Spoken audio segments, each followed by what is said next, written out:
Greetings all, and welcome back to Globbits Gaming Channel. Another addition to my Road to the Chaffee series. For those of you who don't know, the Chaffee is the Tier 5 light tank for the Americans, and it's a bit of a pimp tank. It's one of those tanks that doesn't really lead anywhere. Just I see people have really amazing games in it, and I've wanted one for a very, very long time, and I thought, you know what, screw it, let's get it done. In order to get to it, like you saw in the previous video, you have to go through this little dinky toy here, the M5 Stuart. Now, I've had a couple of comments from the video that the Chaffee is changing in patch 9.3, and a new set of light tanks is coming out for the Americans. Now, 9.3 is a while away, it's at least a month away. I've wanted a Chaffee for so long. It's just been a little achievement I wanted to do, and I appreciate everybody's heads up. You know, it's nice that people actually respond to my videos in such a way and say, "Yo, Globs, by the way, don't waste your time grinding for the Chaffee because it's changing." Well, I need to focus myself with goals in games. It may not be a case of like grind X amount of tanks or whatever, but I need to set myself little mini goals and to distract myself from the grind, because what's happened with my tanks lately, or this M1, this M8A1, I'm not shooting here for simple reasons. I don't want him to spot me, but I just can't resist the temptation. When I just sneak shot into the back of his turret. HE and Derp, it's like that. You don't have to hit. I think there was a chap, I think it was Speedflux, who basically mentioned in his one of his comments that he doesn't like Derp guns because they don't hit. Well, we can't hit specific areas. You don't have to with Derp. It's only a 75mm Derp, so it's not exactly the horrendous alpha damage that you get from things like KV2s, but you can put some work in. With a 3.8 second reload with 100% crew and a rammer, it's pretty badass. So I've basically fallen back to a second bush. I'm just playing it safe for the early stages of the game. That's the thing with scouts, you need to play it safe in the early stages. Nice 57 damage there on that T28. I'm going to digress from the game slightly then. My little mini goals. To keep myself sort of interested, I have to sort of like do bits and pieces. Like I'll see like a T71, I think, ooh, I want one of those, and I'll grind to it, and it gives me something to do. Because what I've noticed with my account, I don't know if this has happened to anybody else, but I've got to the stage now where I don't get that many new tanks very often. I'm, inverted commas, grinding through tier 8, so I spent a lot of time on the Centurion 1. I took advantage of the weekend, ×2 victory weekend, and just ground the shit out of that tank. And I've now got my 7.1, and I'm slowly in the process of upgrading it. That was a chancy shot at the best of times. Yeah, and now I'm on to the E75. So what I've basically done here is I want this tank, I want the Chaffee, even though it's going to change. I've had a look at the updates, the potential updates for the new light line, and oh my god, there are some fucking monstrosities in that line. There's some stuff that this game's getting a bit daft in some of the tanks it's coming out with.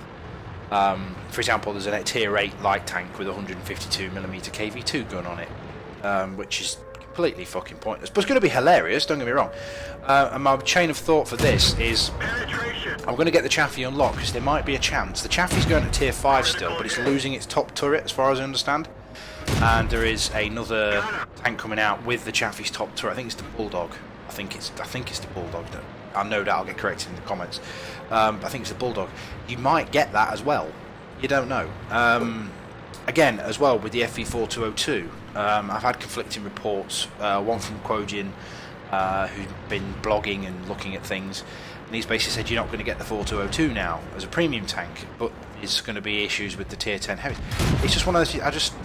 I want a 4202 premium if it's there, and I want to grind to the tier 10 medium. It's not going to stop me doing it, but it's really good that I've built up this community base. That people are actually straight away going, oh no, I've researched this, it's really, really cool. But I have to set myself mini goals. If I don't have a purpose, I'll stagnate. So it might seem daft that I'm grinding to the Chaffee, but it's not exactly being a grind, as these games are going to show you. I'm going to show you two tech games today. There's this one, and there's another one doing sort of a mini compilation. And I'm thoroughly enjoying it. Razzing round with a little derp gun. I may even, to the point, keep this tank just for lols. I'll probably end up selling it for events for the Chaffee or something, but it's a really, really good, funky little tank if you know what you're doing with it. I wouldn't recommend this to a new player, because you do need to know and understand the camo mechanics and not get yourself shot. Oh, hello Electo. This is going to be interesting. I'm taking a risk here. This Electo, boom, 171 damage. If it goes through, this gun's actually quite punchy. At tier 5 though, if you come against the KV1s, and your premium ammo is not exactly great. Oh, but back of a Panzer IV H is always good. Booyah for 174 damage. He's a tier 5 as well, so I'm getting extra. Using the Wolverine takes him out for the win. GG. Alright, let's have a look at the post-game stats on that one. Didn't fire any Prem shells in that one. And there's the post-game stats on that one. Now, I do put sometimes a little bit of a premise on mastery badges, but to be honest with you, in this tank, it's not that hard to get because there aren't many people playing M5 Stuarts. But it's still worthy of a mention, I think. As again, mastery badge, didn't get any top guns or anything crazy like that, but did get myself a mastery badge. Did quite a bit of activity. I was very active during that game. If you look, oh, don't know what I've just done there. Shot lots of people, spotted a few. What sort of spotting damage did I get? Oh, not bad. Not bad at all. As far as the team score goes then, M5 Stuart, 1300 spotting damage, 1010 actual damage. For a base experience of about 900, and from what I can gather, that's kind of what you're going to need to get a mastery badge in the lower tier, some of the lower tier tanks anyway. Basically, if it's a seal clubbing tank, you need to get a little bit more, but this one isn't. So, yeah, and I made quite a bit of cash on that as well. The ammunition is dirt cheap on this vehicle, unless you start banging gold through it. Yeah, it's not a bad result. On to the next one, guys. Okay, second game of the compilation then. We played this game, I think this one was last night. It was 40. There's myself, Nick as God, who's a personal friend of mine, and Dan Stevens from the Globbits clan. They're both in Covenanters. They do not understand the ways of Mini Derp. I was just thinking about it, actually, I could have put this into the Chronicles of Derp. But, yeah, Road to the Chaffee seems a little bit more applicable for this. Now, I decided in this map to basically get my arse up to G7. I noticed there's like Panzer 1C and a T49, but Panzer 1C struggles to pen the M5. Time to roll out. T49 will blow holes in me all day, but 1C... Anyway, so yeah, mini goals and all that kind of stuff. Going back to what I said earlier, it may seem crazy, but then I'm never known for my sanity. And if I have the Chaffee for 2 weeks, then I'll thoroughly enjoy the Chaffee for 2 weeks, and I'll understand what people say when they say, "Oh, back in the day," you know, and all that kind of good stuff. Now I've switched my ammunition loadout for the BDI'd ones amongst you.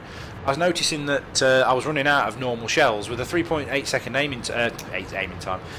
Reload time, you tend to run out of your standard shells quite quickly, and it's not exactly accurate, so therefore I take a little bit less premium.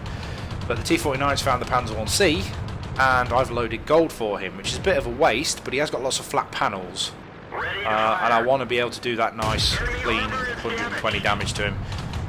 Alright, and fire another one into him as well. Bit of a waste of a gold shell there. I probably should have left that Panzer 1C to do a little bit more damage. One thing I did like to note, derp. The Covenanter does come with a derp gun, and this is one part of the amusing part of the game that I did notice. Nick there is using the derp gun from the Covenanter. Now look how slow that shell travels. You can throw fucking golf balls faster than that. And he managed to get a good hit for 53 in there. Yeah, so the British one is ridiculously long flight time. This one's pretty high velocity compared to that thing anyway. And there's a Hetzer Hetzer. Right, avoid his initial shot. Nick managed to get a good hit on him, and then the grill absolutely destroys him there, which is handy for us. Hetzers are very, very dangerous at this tier, especially if they've got the 105, because the 105... And Nick was basically shooting the rock there just to double demonstrate to me how slow it was. About this sort of time I realised how slow his shell trajectory and how large his shell arc was. I'm going to have a little look-see at the middle. Nobody's gone to the middle, and there's a Hetzer. Now, this is where... I'm not going to say I make a tactical misjudgment, but I aim for the guy's track and blow his track off. Now, I then switch to premium. Now it bounces. Now that's important, guys, when you think about it. Premium heat shells don't like angled surfaces. They love flat surfaces. Angled surfaces, no. That was a misjudgment on my part. Alright, managed to get another tracking shot on him. Again, I'm aiming for the tracks. I hit the tracks again. People would say this is a wasted shot. When you hit the hatch, though, and you penetrate, P-Days are here again. And then Fighter 1502 says, "Please don't kill the Hetzer."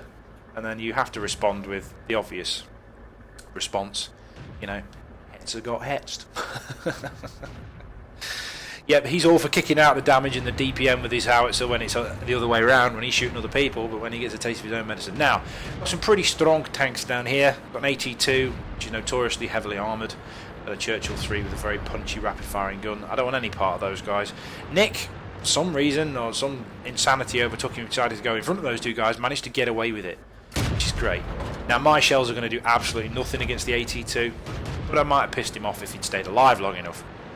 However, a back shot on a Chi-He, yeah, I'll have a slice of them apples any day of the week. HE shell through the engine bay, sets him on fire. Fantastic. Now, to deal with the Churchill 3 then.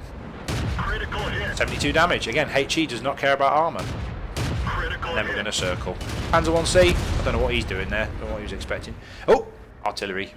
Oh, let's derp the scumbags. Oh yeah, bounced off an M7 priest. Yeah, derp is not an exact science.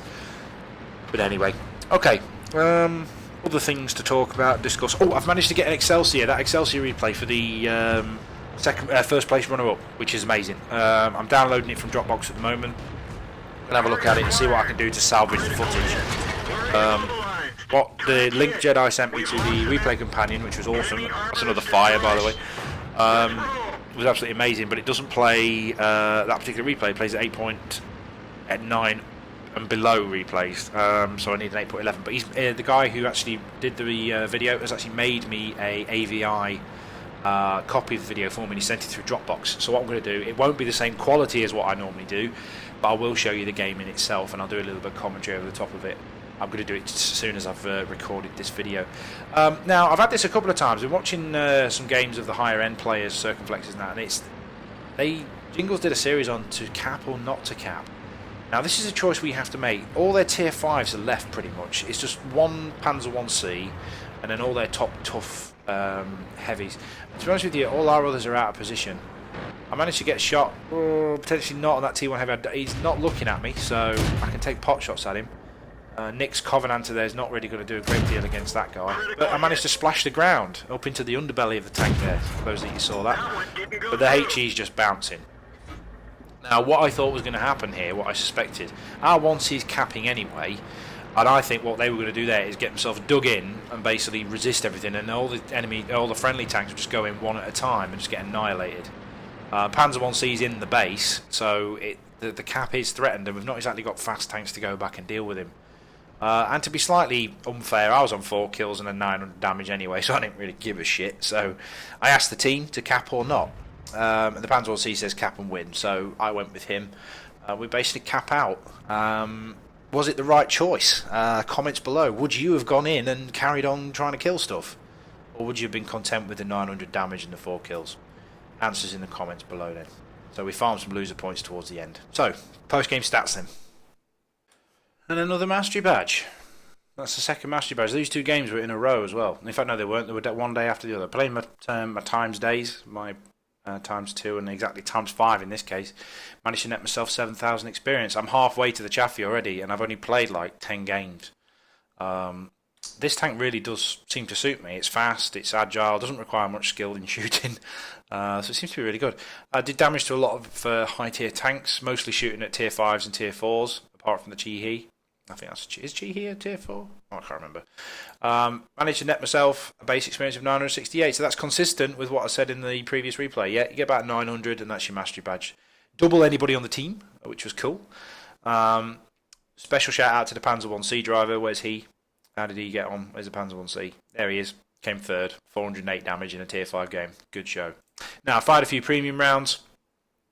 But even then, the premium shells aren't that expensive. In fact, I lie. I had spares. The premium shells for this cost about 2,000 each. So without my spare rounds that I took out from the previous thing, I wouldn't have had that profit. But I am making a profit, which is good. 7,000 and a mastery badge game on a times 5 is always sweet.